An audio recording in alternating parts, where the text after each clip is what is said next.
Ce soir-là, France entière a les yeux rivés sur le combat. Cédric Doumbé contre Jordan Zebo, deux hommes, deux styles, deux trajectoires. Le show commence, la lumière s'allume, les regards se croisent, le silence tombe, et en 9 secondes, tout s'écroule. Cédric Doumbé frappe, Jordan Zebo tombe, 9 secondes, juste assez pour briser une carrière, pour faire d'un homme une cible de moquerie, pour transformer une promesse en mème Internet. Ce jour-là, Zebo a encaissé bien plus qu'un coup de poing. Il a encaissé l'humiliation, les rires, les critiques, les « il n'est pas au niveau », les « c'est fini pour lui ». Mais tu vois, c'est dans ces moments-là que se révèlent les vrais combattants. Pendant que les projecteurs s'éteignaient, Jordan Zebo s'est enfermé dans l'ombre. Il a disparu des caméras, mais pas de la salle d'entraînement. Chaque jour, il s'est levé avec un seul objectif, ne plus jamais revivre ce cauchemar. Pas pour se venger de Doumbé, mais pour se venger de ses propres faiblesses. Des mois plus tard, une autre opportunité se présente, Zebo contre Baki. Baki, le combattant explosif adoré du public. Beaucoup pensaient qu'il allait écraser Zebo, comme Doumbé l'avait fait avant lui. Mais cette fois, Zebo n'était plus le même homme.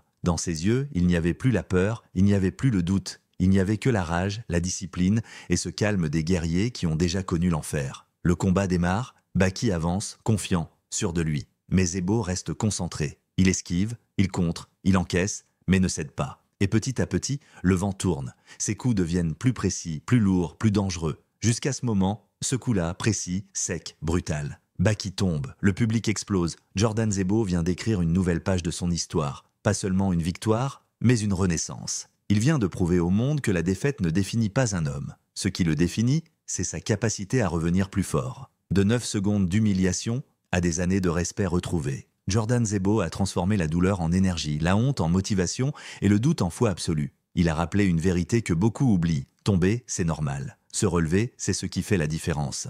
Aujourd'hui, Jordan Zebo n'est plus celui que Doumbé a éteint. Il est celui qui s'est relevé quand tout le monde l'avait enterré. Et à tous ceux qui doutent, il laisse ce message simple mais puissant. 9 secondes ne décident pas de ta vie. Ce que tu fais après, oui.